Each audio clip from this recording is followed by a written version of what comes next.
Visualization is right at the heart of my own work too. I teach global health.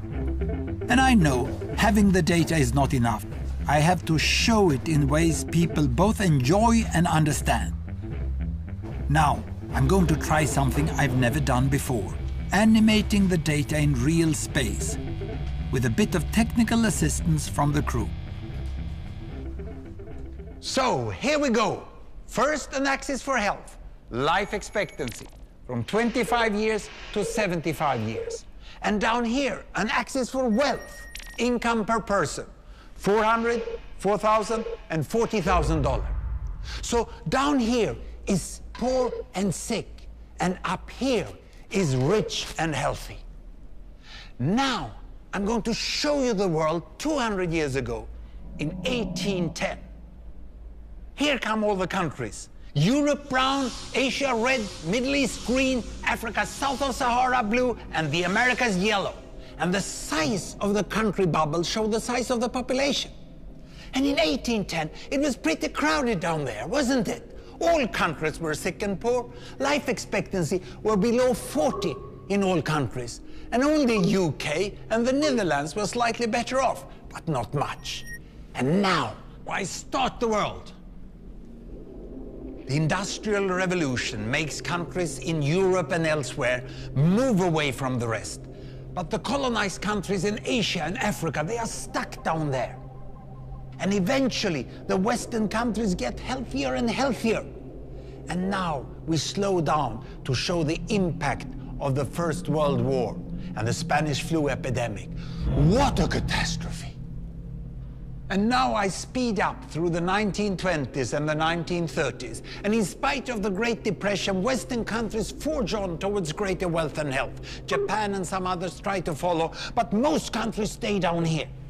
Now, after the tragedies of the Second World War, we stop a bit to look at the world in 1948. 1948 was a great year. The war was over, Sweden topped the medal table at the Winter Olympics, and I was born. But the differences between the countries of the world was wider than ever. United States was in the front, Japan was catching up. Brazil was way behind, Iran was getting a little richer from oil, but still had short lives. And the Asian giants, China, India, Pakistan, Bangladesh, and Indonesia, they were still poor and sick down here. But look what is about to happen. Here we go again. In my lifetime, former colonies gained independence, and then finally they started to get healthier and healthier and healthier. And in the 1970s, then countries in Asia and Latin America started to catch up with the Western countries. They became the emerging economies. Some in Africa follows. Some Africans were stuck in civil war and others hit by HIV. And now we can see the world today in the most up-to-date statistics. Most people today live in the middle, but there are huge differences at the same time between the best of countries and the worst of countries.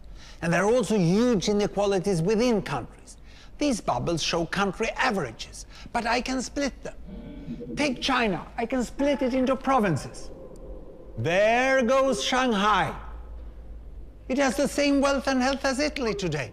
And there is the poor inland province Guizhou. It is like Pakistan. And if I split it further, the rural parts are like Ghana in Africa. And yet, despite the enormous disparities today, we have seen 200 years of remarkable progress. That huge historical gap between the West and the rest is now closing. We have become an entirely new converging world. And I see a clear trend into the future. With aid, trade, green technology and peace, it's fully possible that everyone can make it to the healthy, wealthy corner. Well, what you just seen in the last few minutes is a story of 200 countries shown over 200 years and beyond. It involved plotting of 120,000 numbers. Pretty neat, huh?